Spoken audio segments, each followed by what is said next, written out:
जय बद्री विशाल। साथियों, कल गोपेश्वर मेरी विधानसभा में जन जन की सरकार जन जन के द्वार कार्यक्रम जो सरकारी कार्यक्रम था उसमें माननीय मुख्यमंत्री जी आए थे और उस कार्यक्रम में जो चीजें मैं देख रहा हूं कि सोशल मीडिया पे बहुत सारी अफवाहों बहुत सारी बातें लोगों के द्वारा चलाई जा रही।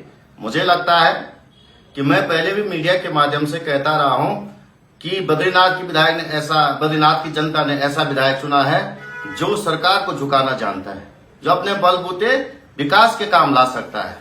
और भाजपा के विधायक की शिकायत यह है कि हमारे यहाँ काम नहीं हो रहे हैं, लेकिन मैं अपने बलबूते चाहे सरकार मुझसे घबरा करके या मेरी अपनी ताकत से जो वहां के विकास काम कर सकता हूं वो निश्चित रूप से मैं कराने का काम करता हूं। और मैंने एक चीज में वहां के जब मुख्यमंत्री जी आए, मैंने एक बड़े व्यंग्यात्मक रूप से उन पे बड़े तंज कसे। मैंने कहा कि हमारी सरकार की उम्र नहीं देखी जाती। जो लगातार लोग कहते हैं कि मुख्यमंत्री इतने समय तक रह गए हैं, जवान मुख्यमंत्री है, मैंने कहा तुलना कार्यों से होती है। मैंने उस मंच पे कहा कि कांग्रेसी सरकार ने इंजीनियरिंग कॉलेज खोला, कांग्रेसी सरकार ने नर्सिंग कॉलेज खोला, लेकिन आप मेडिकल कॉलेज तो खोले। मैंने वहां कहा कि भ्रष्टाचार में लिप्त सरकार है, बद्रीनाथ धाम में इतना बड़ा भ्रष्टाचार हो गया, उसकी ज्वाइंट कमेटी से उसका समाधान होना चाहिए। प्राधिकरण से लोग परेशान हैं, उसको लेके मैंने वहां पे बात रखी। पोखरी उप जिला चिकित्सालय, ज्योतिर्मठ के उप जिला चिकित्सालय के भवन की मैंने बात रखी। ये तमाम चीजें लोगों ने गौण कर दी।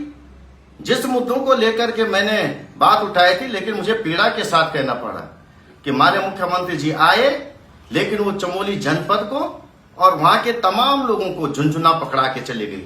मैं तो पहले भी कहता रहा हूं कि माननीय मुख्यमंत्री जी, आपकी सह पर बद्रीनाथ के अंदर ये भ्रष्टाचार चरम पे हुआ है।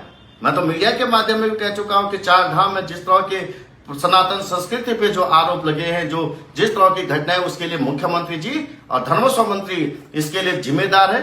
आज जो पहाड़ के साथ, विशेषकर गढ़वाल के साथ जो भेदभाव किया जा रहा है वो धामी सरकार में किया जा रहा है। धामी जी लगातार उत्तराखंड के लिए और विशेषकर मैं पहाड़ के क्षेत्र के लिए कह सकता हूं सौतेला व्यवहार करते आए हैं।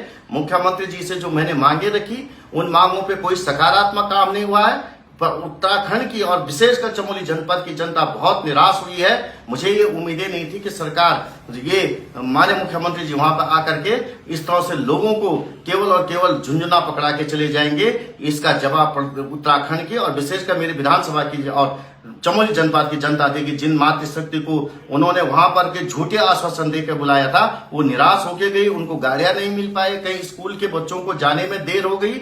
और मैं आपसे कह रहा हूं कि आपकी सरकार जिस तरह से पहाड़ के साथ छलावा करे, जिस तरह से भ्रष्टाचार में लिप्त है, जिस तरह महिला के साथ दमन हो रहा, जिस समय दलितों के साथ दमन हो रहा, जिस तरह से बेरोजगारों के सपनों को रौंदा जा रहा है, जिस तरह से यहाँ के तमाम लोगों के विकास कामों को आपने ठप करके भ्रष्टाचार में पूरी सरकार लिप्त है, उसको लेकर के मैं बड़े आप अपने सोशल मीडिया के माध्यम से कहना चाहता हूं कि आपकी जो एक कैंपेनिंग का जो आपने बना रखा है, जिस तरह की बातें कह रहे, मैं स्पष्ट कर देना चाहता हूं कि आप मेरे विधानसभा में आए, अतिथि देवो भव होता है। हमें उम्मीद थी कि सरकार हमारे द्वार आई है और सरकार कुछ हमारी काम करेगी, लेकिन ये भी आपने पूरी जनता को और मुझे ना उम्मीद किया। धन्यवाद।